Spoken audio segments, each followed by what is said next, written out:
Hi everyone, so this video is going to be about the PIP payments, so personal independence payments. Again, this is my third video on the subject, as usual, as opposed, to my usual videos talking about ADHD and autism.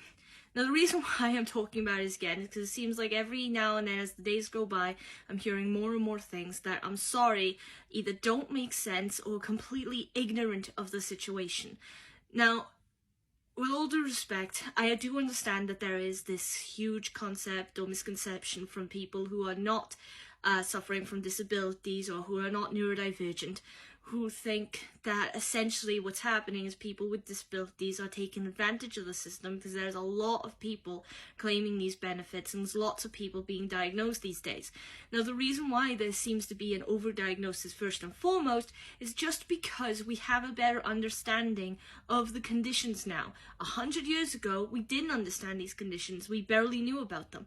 These days, we do know about them. We do know what to look for. We do understand how badly they can affect a person, how debilitating they can be.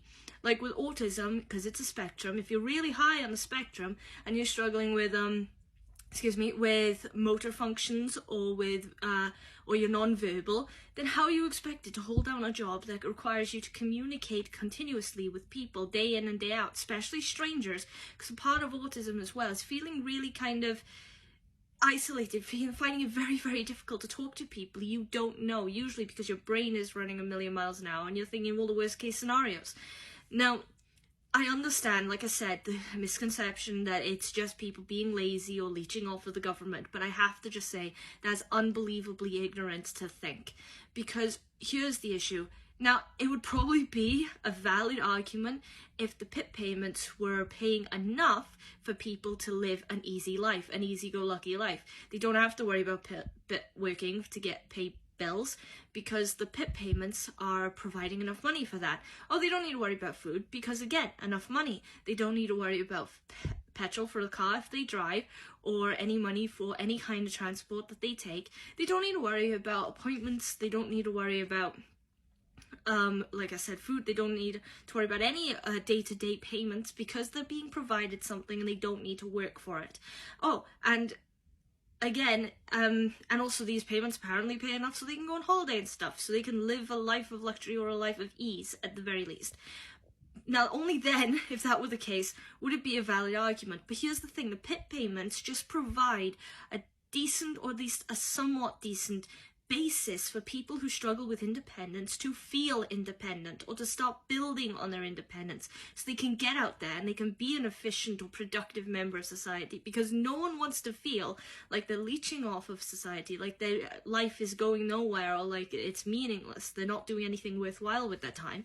Everyone wants some form of independence. They want to be able to do something. They want to be able to sort of participate or provide something useful. Now, that's the thing. These PIP payments provide a basis for them to build on that. It's not giving them the straight up ease to do it straight away or making it easy even, because the PIP payments barely pay enough for people to live day to day.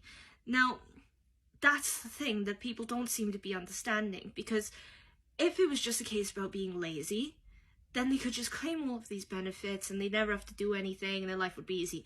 But no, people still need to struggle with money. They need to still think about how they're going to feed themselves, their families if they have one, how they're going to get from place to place, especially if you have appointments, which if you have a disability, you're probably going to have a lot of appointments, whether you're neurological or whether you're physically disabled or anything.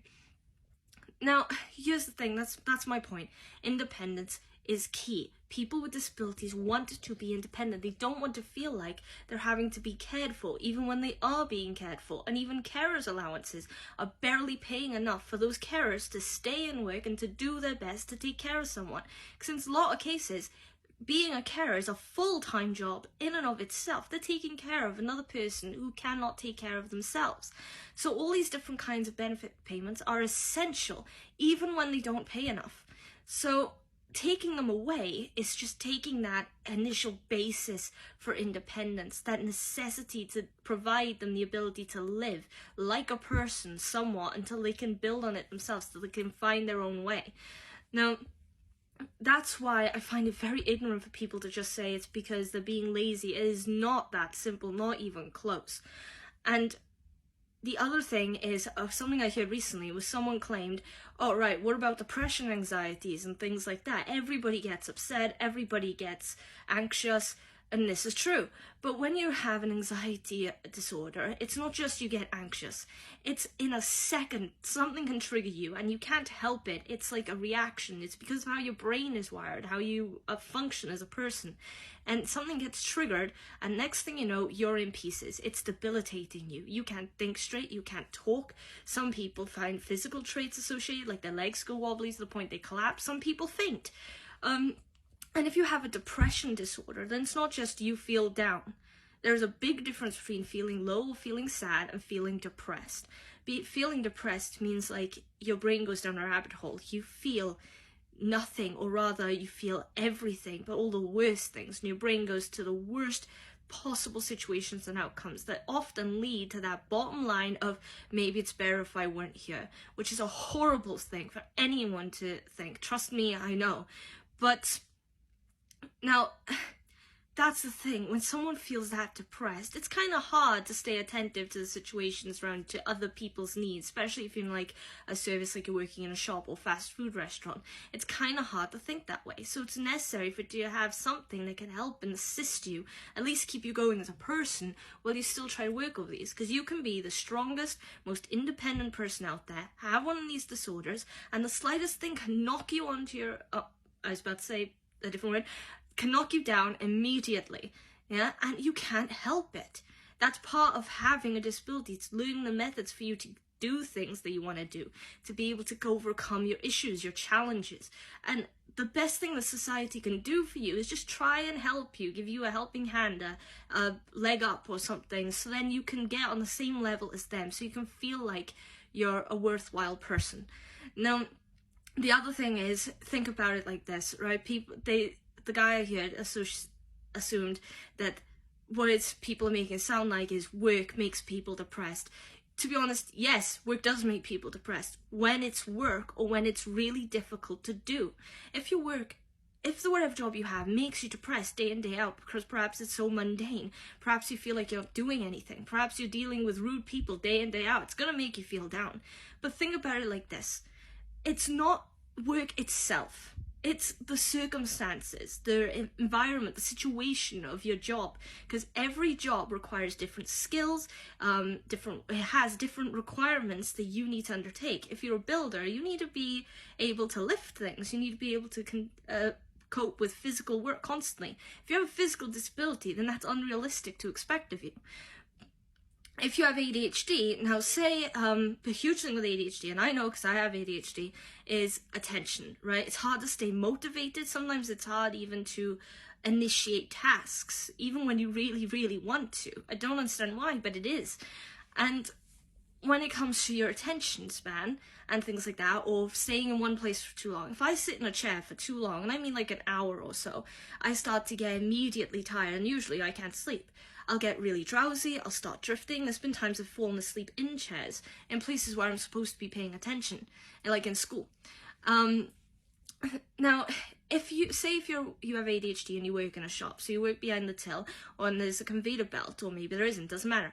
Point is, you have to deal with people who come by your till, they put the things through, you put the things through, you tell them how much it is, they pay it, they move on. You've got to stay in that chair for hours and do that exact thing on and on and on and on again. The best thing you can do if you have ADHD to deal with that day in, day out, from early hours to late hours, is try and initiate some sort of conversation with the person, because at least that's something to keep your brain motivated. If your brain isn't motivated, you start becoming inattentive, you start forgetting things, you start feeling less motivated, you feel drowsy, and that very easily leads you to become depressed. So it's like, if someone has ADHD and their worst issue or difficulty with the condition is their attention or is their hyperactivity, they need to be active, then you can't expect them to have a job where they're sitting hours and hours and hours doing the exact same thing on repeat like a robot, because it is going to affect them negatively. One way or another it is. But if they had a more active job, say if they were a PE teacher, You know, as an example, they have to take the kids out to the yard, they play sports, they talk, they are outside, they're doing something. That would probably be more suiting than working behind a counter in a shop. Now, if you had someone who likes routine and likes methodicalness, like someone with autism sometimes, perhaps they'd fare better behind the counter because they don't so much have the hyperactivity thing or the attention thing. There is elements of that, but they have a routine. They know exactly what to do. It's not overwhelming to them. They can cope with it. Now, but that only goes for certain people, because not everyone with these conditions is exactly the same.